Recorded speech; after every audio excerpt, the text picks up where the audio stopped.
I stood in my backyard on a Tuesday afternoon, watching my 7-year-old son Liam shoot hoops.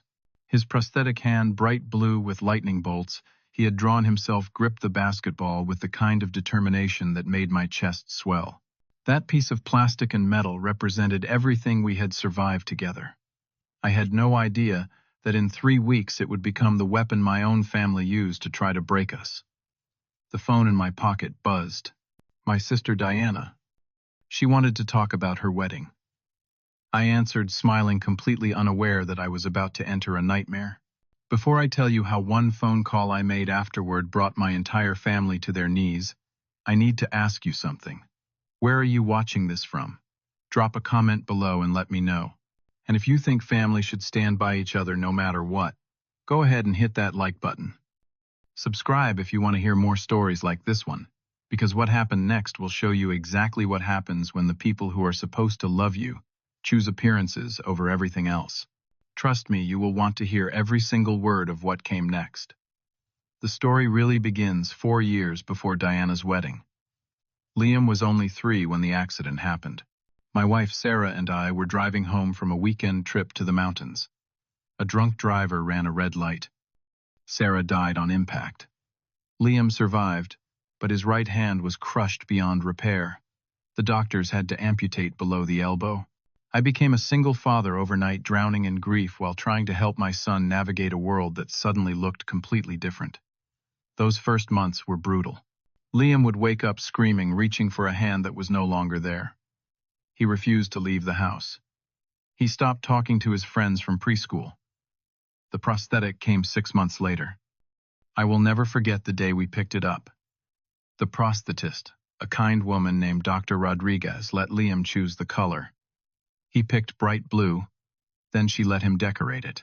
He drew lightning bolts with a silver marker, making it look like something a superhero would wear. That night he slept through without nightmares for the first time since the accident. Slowly Liam came back to life. He started school and made friends, who thought his robot arm, as they called it, was the coolest thing they had ever seen. He joined a soccer league. He learned to tie his shoes, button his shirts, and do everything other kids his age could do. Some things took longer, some required adaptation, but he never gave up. By the time he turned 7, Liam was one of the most confident kids I knew. He wore short sleeves every day, proud of what made him different. My parents, Thomas and Patricia, lived in Connecticut about 2 hours away. They had always been formal people obsessed with appearances and what the neighbors thought. After the accident, they visited less often. When they did come, they suggested Liam wear long sleeves even in summer. They said it would help him fit in better. I always refused. But I noticed how uncomfortable they seemed around him, how they flinched slightly when they saw the prosthetic. My sister Diana was different, or so I thought. She was 32, taught yoga at an upscale studio in Greenwich, and was engaged to Justin, a corporate lawyer who wore expensive suits and talked about investment portfolios at family dinners. Diana had always been obsessed with image, with perfection, with creating the life that looked flawless on social media. But she seemed to love Liam. She sent him birthday cards with cartoon robots on them. She texted me funny memes about kids. I thought we were close. Then came the phone call about her wedding. It was a Thursday evening in late April. Liam was doing homework at the kitchen table, carefully writing his spelling words with his prosthetic hand gripping the pencil. My phone rang. Diana. She sounded excited, talking rapidly about the wedding plans. The venue was a resort in the Hamptons right on the beach. The theme was coastal elegance, all whites and soft blue pastels. She had hired a photographer who charged $5,000 just for the day. Everything had to be perfect, she kept saying. Perfect. Then she asked if Liam would be her ring bearer. I felt warmth spread through my chest. Of course I said yes. Liam looked up from his homework, eyes wide with excitement when I told him. He had never been in a wedding before. Diana sent photos of the venue, the flowers, the seating arrangements. She had been planning this for 2 years, she explained. Every detail mattered. The napkins were custom printed. The cake had edible gold leaf. The bridesmaids' dresses were being hand-sewn by a designer in Manhattan. Over the next week, I took Liam shopping for a suit. We found a perfect one in soft gray that matched Diana's color scheme. Liam tried it on and spun in front of the mirror, grinning. He practiced walking slowly, holding an imaginary pillow with rings. He asked me a dozen questions about what ring bearers do, how to stand, when to smile for pictures. One evening, as we were trying on the suit one more time, Liam looked up at me. "Dad," he asked, "do you think Aunt Diana will like my hand?" I knelt down to his level. "She loves you, buddy," I said. "That is all that matters." He nodded, satisfied, and went back to admiring himself in the mirror. I should have known better. I should have seen what was coming. The first crack appeared 2 weeks before the wedding. Diana called again. This time her voice sounded different, tighter. She made small talk for a few minutes, asking about work, about the weather, circling around something she clearly did not want to say. Finally, she got to it. About Liam, she started. "Does he really need to wear the prosthetic at the wedding?" I felt my stomach drop. "What do you mean?" She hesitated. "It is just, the photos. I have been working with this photographer for months. We have a very specific vision. Natural, soft, elegant, and I am worried that the prosthetic might be, distracting." "Distracting," I repeated, unable to believe what I was hearing. She rushed ahead. Maybe he could just keep his arm in his pocket, or behind his back, just for the ceremony and the pictures. He could put it back on at the reception. No one would even notice. My hands were shaking. "Diana, that is his hand. He needs it. He uses it." I know, she said quickly. "I am not trying to be insensitive. I am just thinking about the aesthetic. This is my wedding day, Cliff. It has to be perfect. And that blue color with those lightning bolts, it just does not fit the theme." "The theme," I said flatly. "Please do not make this difficult," she said, and now there was an edge to her voice. "I am asking you as my brother. This is the most important day of my life. Can you please just cooperate?" I took a deep breath, trying to control my anger. "No, Diana, I cannot. Liam is not taking off his prosthetic to make your pictures look better. If that is a problem, we just will not come." There was silence. Then she said coldly, "Fine. We will talk later." She hung up. I sat there staring at my phone, feeling like I had been punched in the stomach. This was my sister. The person who used to braid my hair when we were kids, who taught me how to ride a bike, who cried at my wedding to Sarah, and she was asking me to hide my son. The next day, my father called. "Your sister is very stressed," he began without preamble. "Planning a wedding is hard. She is just trying to make everything perfect." "I know what she asked me to do," I said. He sighed. "Cliff, can you please not make this into a bigger issue than it is? It is one day, one afternoon. Liam can manage without the prosthetic for a few hours. It is not going to hurt him. You are asking me to tell my son to hide part of himself because it is not pretty enough for a photo. We are asking you to be reasonable," he said, voice hardening. "Diana has spent tens of thousands of dollars on this wedding. She deserves to have it the way she wants. And what about what Liam deserves?" He did not answer that. Instead, he said, "Your mother and I think you should cooperate. For family harmony." I hung up. An hour later, my mother sent a text. "Maybe Liam can wear long sleeves, something that covers the prosthetic. We could find a nice jacket. No one needs to see it." I did not respond.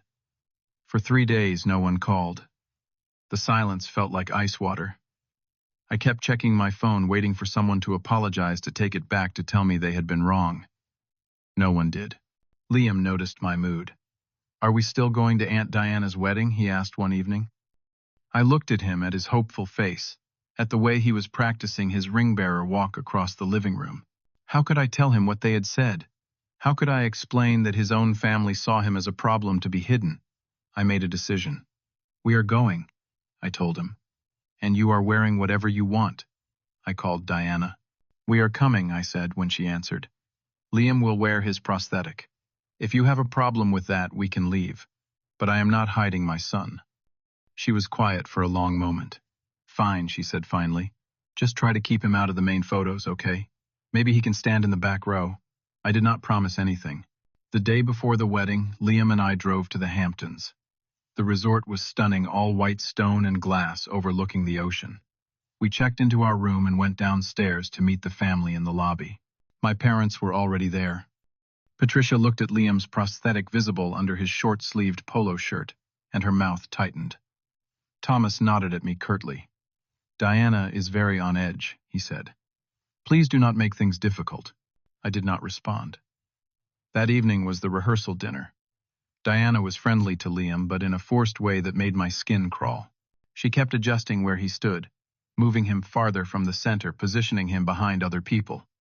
During the practice ceremony, she had him stand at the very end of the line, partially hidden, behind a decorative column. I watched it all, anger building in my chest. She was already trying to hide him. And the wedding had not even started yet. The morning of the wedding arrived with bright sunshine and a perfect ocean breeze. Liam was excited, jumping around our hotel room as we got dressed. He looked adorable in his gray suit hair, combed neatly, prosthetic hand, polished and gleaming. We went down to the ceremony space, an outdoor pavilion decorated with thousands of white flowers and flowing fabric. A string quartet played softly. Guests were starting to arrive, dressed in pastels and designer labels. Diana appeared in her bridal suite doorway, and I had to admit she looked beautiful. Her dress was simple and elegant, her hair swept up in a classic style. She saw Liam and gave a tight smile. The photographer, a thin man with expensive cameras, started gathering people for pre-ceremony photos. He called for family shots. Diana positioned everyone carefully. My parents stood in the center with her and Justin. I was placed to the side. Liam stood next to me, his prosthetic clearly visible. The photographer raised his camera. "Wait," Diana said sharply. "Liam, honey, can you stand behind your dad? Just for this shot." Liam looked confused. He glanced at me. "He is fine where he is," I said evenly. Diana's smile was strained. "Cliff, please, this is important. Just one photo." We took several shots. Each time Diana found a reason to reposition Liam. Move him back, turn him to the side, have him hold something that would cover his right arm. The photographer, sensing tension, worked quickly and quietly. My patience was running out, but I kept telling myself the ceremony was about to start. Just get through it, then we could leave. After the photos, guests began taking their seats. Liam waited with the wedding party, holding the ring pillow carefully. Diana was inside, doing final preparations. Then she called me over. I walked to the bridal suite entrance. She stood there in her perfect dress, makeup flawless, but her eyes were wild. "I cannot do this," she said, voice shaking. "Cannot do what? Have him in the photos like that." "Like what, Diana?" "Like your nephew." Her voice rose. "His fake hand. Cliff, it is going to ruin everything. I have been planning this for 2 years. Every single detail has to be perfect. And that thing on his arm, it does not fit. It is distracting. It is all anyone will look at in the pictures." I stared at her, genuinely shocked. "Are you serious right now?" "Yes, I am serious." She was getting louder. "This is my day. I have spent $30,000 on this wedding. I deserve for it to be beautiful. I deserve to have everything exactly how I want it. And I do not want that prosthetic in my photos. I do not want people looking at my wedding pictures and only seeing his fake hand instead of me." Movement caught my eye. Liam was standing about 10 feet away. He had heard everything. Tears were streaming down his face. My heart shattered. "Diana," I said quietly, dangerously, "you need to stop talking right now." "No," she snapped. "I am done pretending this is okay. That thing makes people uncomfortable. It ruins the aesthetic. Either he takes it off, or he does not stand with the wedding party. I do not care which." My mother rushed over, face pale. "What is going on? People are staring." Diana pointed at me. "He refuses to cooperate. All I am asking is for one day, one single day, where everything looks the way I planned. But he has to make it about Liam's disability." Patricia looked at me then, at Liam's tear-stained face, then back at Diana. "Cliff," she said slowly, "just this once. Can you please not make this about Liam? This is Diana's wedding, her special day." My father appeared behind her. "Your sister has a point," he said. "The boy can sit out of the photos. It is not that big of a deal. He can still attend the wedding. No one is saying he cannot be here." I felt like I was in a nightmare. I looked around. Guests were watching now, whispering. My entire family stood there united, telling me that my son was the problem. "If he stays in the photos, with that thing," Diana hissed, "I will never forgive you. This is my wedding, Cliff. Mine. And I will not let you ruin it." I looked at my parents. They stood behind Diana, silent, supportive. My mother would not meet my eyes.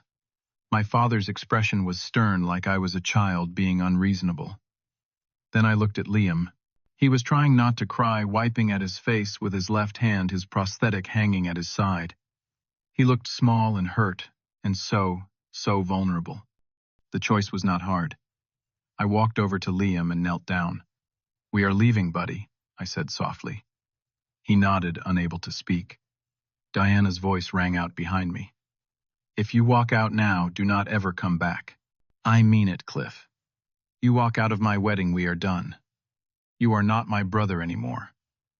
I stood up and turned to face her. I looked at her in her perfect dress, in her perfect venue, surrounded by her perfect decorations.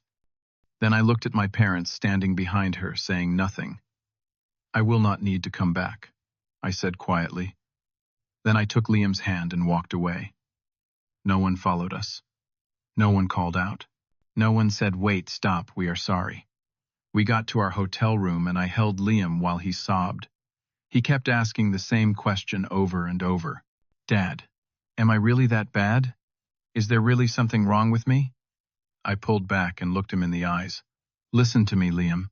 You are perfect. Exactly the way you are. There is nothing wrong with you. Nothing. The problem is not you. It is them. They are the ones who are broken. Not you. Never you." We packed our bags and checked out. The 2-hour drive home was quiet. Liam fell asleep in the back seat, exhausted from crying. I drove with white knuckles, rage and heartbreak warring inside me. That night, after I put Liam to bed, I sat in my living room in the dark. I kept replaying Diana's words. "That thing ruins the aesthetic. Does not fit." My phone buzzed. A text from my mother. "You embarrassed us all.